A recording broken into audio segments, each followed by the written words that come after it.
رمضان کا مہینہ آیا تو میرے نبی کا اعلان ہو گیا ایک فرض 70 فرض کے برابر ہو جاتا ہے تمہارا، نفل فرض کے برابر۔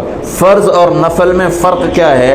حضرت علی ہی کا فرمان ہے کہ جس شخص نے ایک فرض روزہ چھوڑ دیا پھر قیامت تک اس کی قضا میں نفل روزے رکھتا رہا تو ایک روزے کا یہ سارے روزے بدلہ نہیں ہو سکتے۔ ایک نماز چھوڑ دی اور پھر اس کی قضا میں قیامت تک نفل پڑھتا رہا تو فرض نماز کی ایک رکعت کے ایک سجدے کے برابر بھی نہیں ہے۔ فرض میں اتنی طاقت ہے۔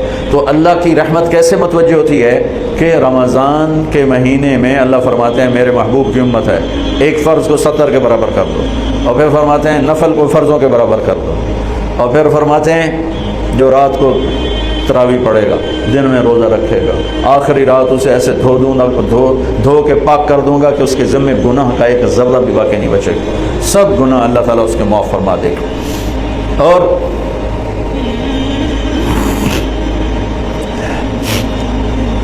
میرے نبی نے فرمایا من صام رمضان ایمانا و احتسابا، دوسری بھی من قام رمضان ایمانا و احتسابا، جس نے روزہ رکھا اللہ کی رضا کے لیے، جس نے تراویح پڑھی اللہ کی رضا کے لیے، اس کے پچھلے زندگی کے سارے گناہ اللہ معاف فرما دیتا ہے۔ رات کا قیام کسی امت کو نہیں ملا۔ دیکھو روزہ سخت تھا تو ان کا قیام اللیل نہیں تھا، چونکہ وہ اپنی کتاب پڑھ سکتے ہی نہیں تھے۔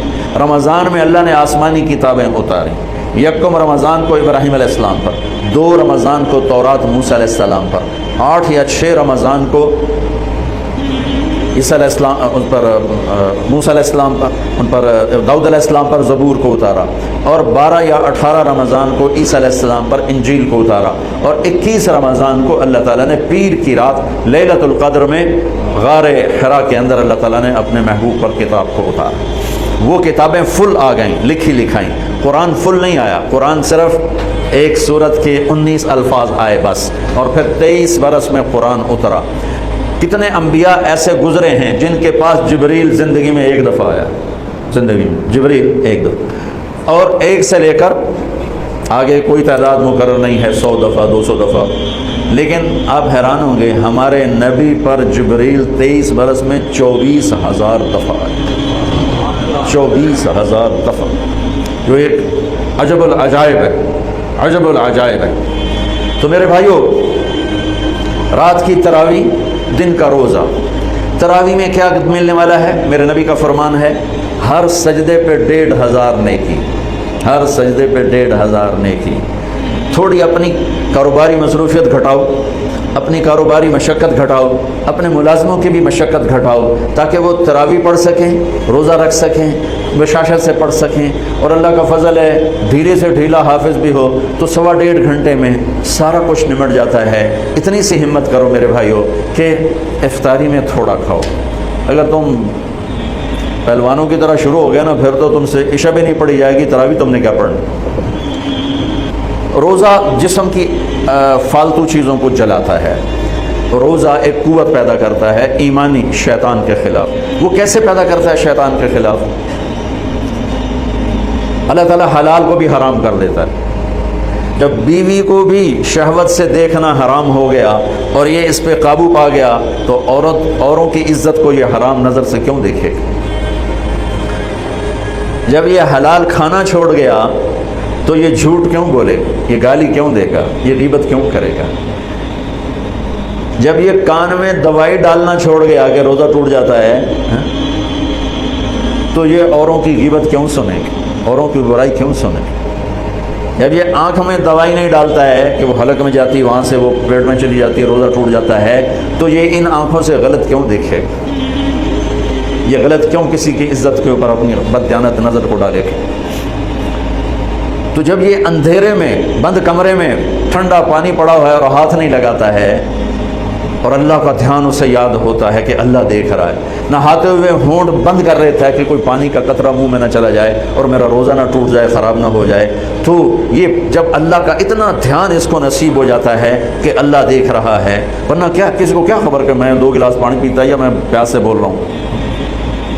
تو جب وہ اللہ کو اتنا اپنے دھیان میں لے آتا ہے کہ اللہ دیکھ رہا ہے، میں پانی نہیں پیوں گا، اللہ دیکھ رہا ہے میں بیوی کو ہاتھ نہیں لگاؤں گا، اللہ دیکھ رہا ہے میں کسی کی عزت پر بری نظر نہیں ڈالوں گا، اللہ دیکھ رہا ہے میں کسی کی برائی نہیں سنوں گا، اللہ دیکھ رہا ہے میں کسی کی برائی نہیں کروں گا، تو پھر جب یہ بازار میں جائے گا تو جھوٹ تو نہیں بولے گا، جب یہ تولے گا تو غلط تو نہیں تولے گا۔ ہاں یہ الگ بات ہے، بہت سے مجھے ملے کہ جب بس رمضان میں جھوٹ چھوڑ دیتے ہیں، اس کے بعد پھر شروع ہو جائے گی۔ رمضان میں رشوت نہیں لیتا ہوں، اس کے بعد پھر شروع ہو جاتا ہے۔ تو چلو شکر ہے 1 مہینہ تو مسلمان رہتے ہیں۔ اچھا اس کی وجہ کیا ہے کہ رشوت خور کہتا ہے جو رمضان میں نہیں جی نہیں، رمضان میں جھوٹ نہیں بولنا، رمضان میں صحیح تولنا ہے، رمضان میں غلط نہیں تولنا ہے۔ کیوں؟ شیطان قید ہو جاتا ہے۔ رمضان میں نمازی کیوں بڑھ جاتے ہیں؟ شیطان قید ہو جاتا ہے۔ کسی امت کو یہ نہیں ملا کہ رمضان میں شیطان قید کیے جائیں، اس امت کو ملا رمضان میں شیطان قید ہو جاتے ہیں۔ کسی امت کو یہ نہیں ملا کہ رمضان میں جہنم کے دروازے بند ہو جائیں، اس امت کو ملا ہے رمضان میں جہنم کے دروازے بند ہو جاتے ہیں، جنت کے دروازے کھل جاتے ہیں۔ کسی امت کو یہ نہیں ملا کہ ان کے لیے ہر مخلوق دعا کرے، رمضان کے مہینے میں اس امت کو یہ ملا ہے کہ ان کے روزہ رکھنے والوں کے لیے چونٹیاں بھی دعا کرتی ہیں، پرندے بھی دعا کرتے ہیں، مچھلیاں بھی دعا کرتی ہیں، ہوائیں دعا کرتی ہیں، ہر شے دعا کرتی ہے روزہ رکھنے والے کی، اس امت کو ملا۔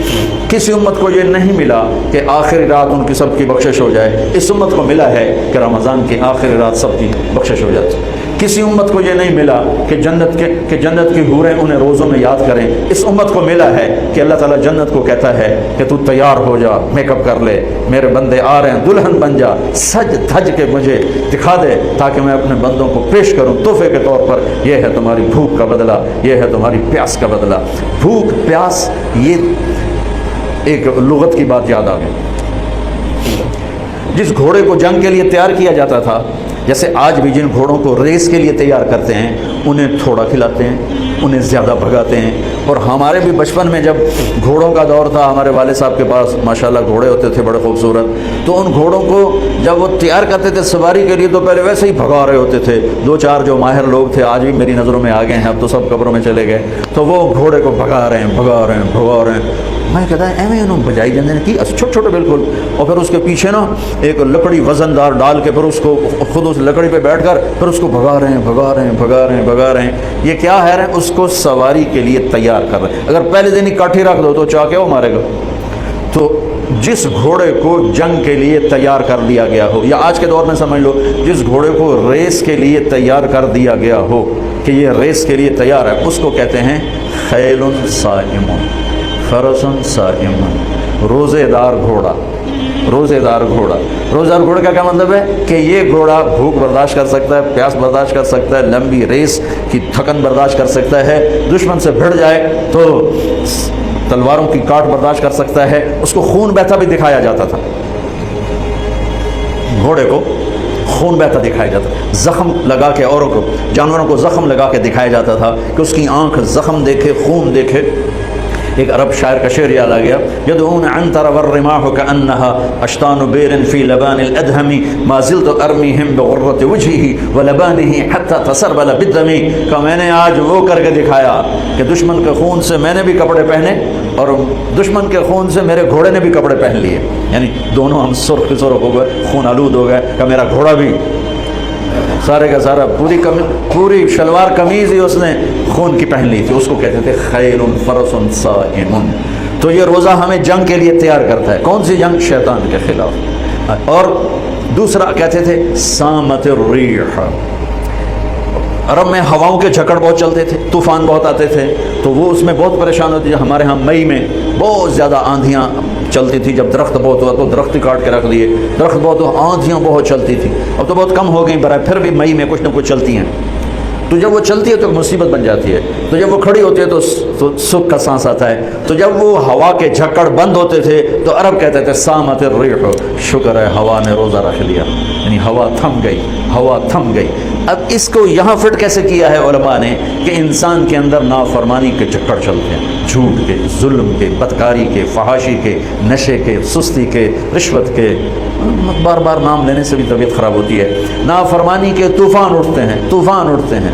یہ کیا کرتا ہے؟ روزہ رکھتا ہے، نظر جھکاتا ہے، ہاتھ جھکاتا ہے، زبان پہ قابو پاتا ہے، شہوت پہ قابو پاتا ہے، حلال کو چھوڑ دیتا ہے، تو وہ پورا مہینہ جب اس پریکٹس سے گزرتا ہے کہ نظر کو بچاتا ہے، کانوں کو بچاتا ہے، زبان کو بچاتا ہے، حلال کھانے حلال بیوی سے بچتا ہے، تو اللہ اس کے اندر شیطانی طوفانی ہواؤں سے ٹکر لینے کی طاقت پیدا کر دیتا ہے اور یہ اس کے سامنے کھڑا ہو جاتا ہے، ڈٹ جاتا ہے۔ لیکن جو کہ ہمارا روزہ شکر ہے، فرض جو رکھتے ہیں ان کو مبارک ہو، بہت مبارک ہو۔ جو میرے بھائی سست ہیں اللہ کرے وہ بھی رکھ لیں کہ یہ بہت بڑا سرمایہ ہے، بہت بڑی دولت ہے۔ اللہ تعالیٰ یہ ہمیں نصیب فرما دے کہ رات کی تراویح اور دن کا روزہ، یہ اس کے اندر ایک طاقت پیدا کرتا ہے شیطان سے ٹکرانے کی اور غلط چیزوں سے ٹکرانے کی، اس کے اندر اللہ تعالیٰ قوت پیدا فرما دیتا ہے۔